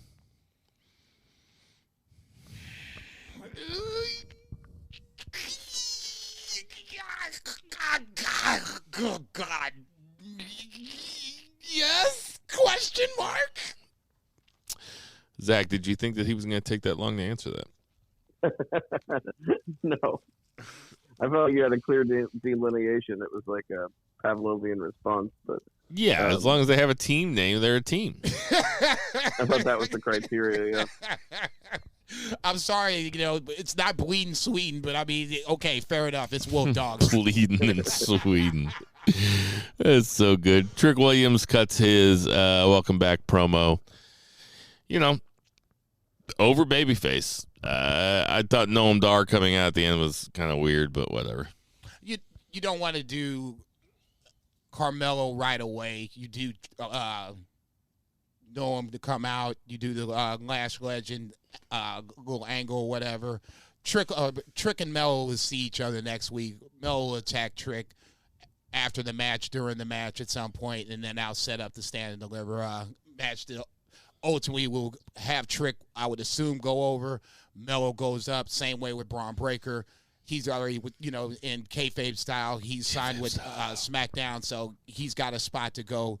It's just, finishing up, in my head, storylines for both guys. Zach, any thoughts about that?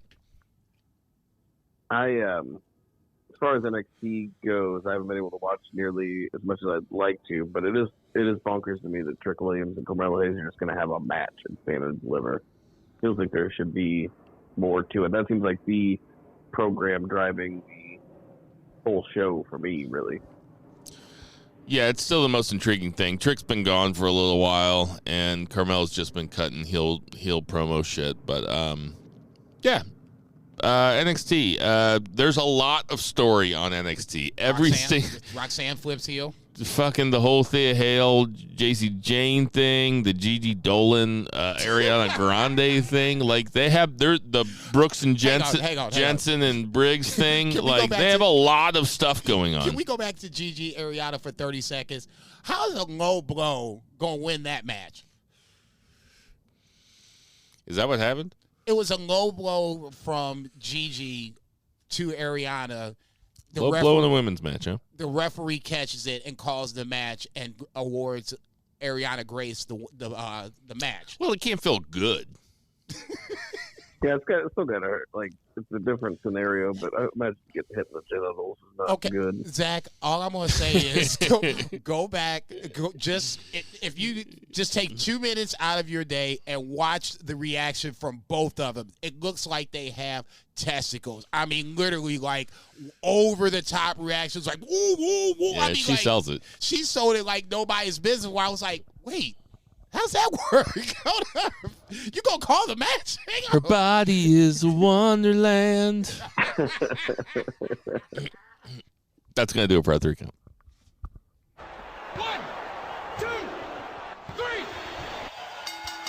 3. No odds and ends, really. Anything that you guys got? Calm before the storm. Yeah, I was getting ready to say it just feels like everything's just kind of ramp it up to Dynasty AEW style, and then obviously WrestleMania on the WWE side. It's I know you guys say it all the time, but I'm gonna say it. This has just been an amazing time for wrestling. Even though New Japan is down, all my boys are going to AEW. It's still just an amazing time to just watch wrestling across the board, and it's a great time to watch other wrestling. If you watch WWE primarily, peek your head over to AEW and vice versa, because, I mean, both shows have something to offer everybody. Oh, also, in that same vein, I do love that Forbidden Door this year. It seems like we're going to get Stardom and CMLL wrestlers, so it's not just New Japan, which is good because Tony has pretty much stolen the majority of New Japan's roster. But, like Mina Shirakawa is on ROH for those tapings. I don't think it's aired yet. What?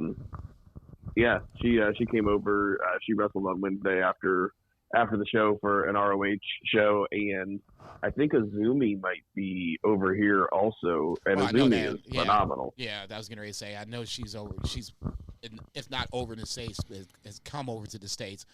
I did hear that. I'll just say this.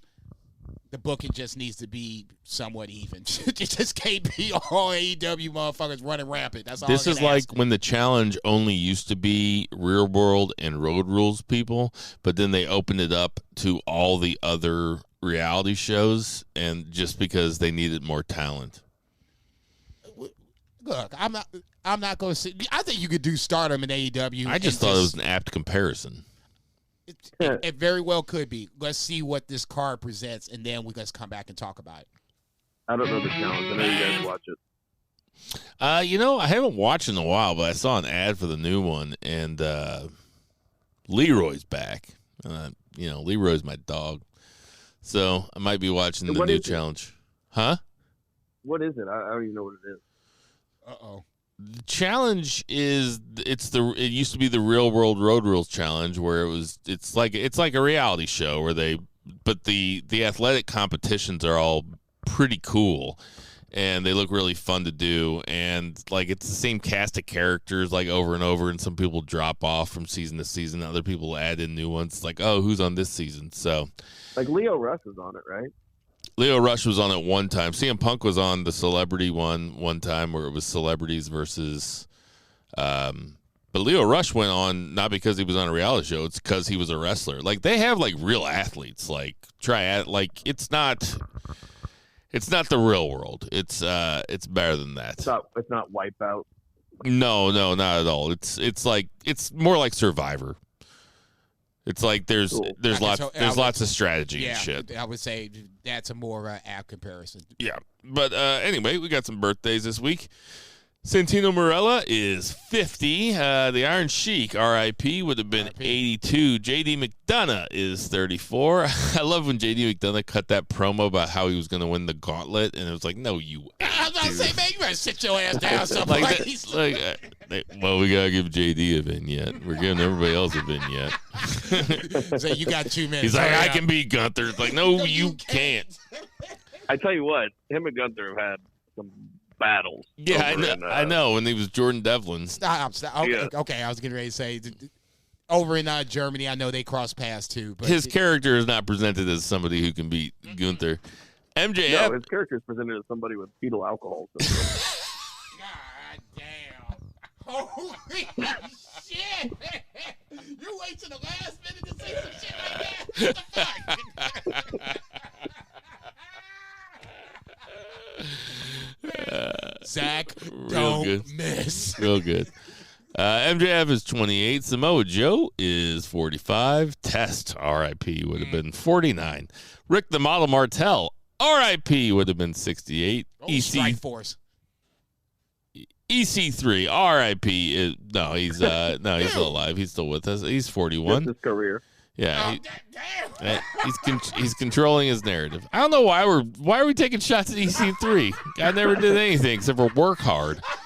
This nigga taking BFR shrapnel is like in the gym, like, yeah. I like EC3. Oh, no, you don't. Clearly, what the fuck? St. Louis's own Matt Sydal. 41, AJ Lee, 37. Sting, happy birthday. Hope you're enjoying that retirement. Hope his feet are up on a beach somewhere having a pina colada. Man, that motherfucker deserves a break after 65. that match. Sting. He's got his face painted all surface. Are you Sting? No. Homicide is 47, and Matt Taven is 39. Rabbit fever. Hey, everybody, we know there's tons of podcasts to listen to, so we appreciate you listening to our podcast. For the family inside, for Brett Jager, for Lucha Chris, for Murray the Murray Man Murray, for Patriot Pat, for Tender Mahal, go to Wrestling at the Grandel. Get your tickets. For Vice, for Two Beers Zach Pullman, for Jason Cornelius Bell. I am Bill Vagey. Everybody, Black Lives Matter. Support your local weed dealers. Support your local restaurants. Give your parents a call and never, ever forget to boo the heels.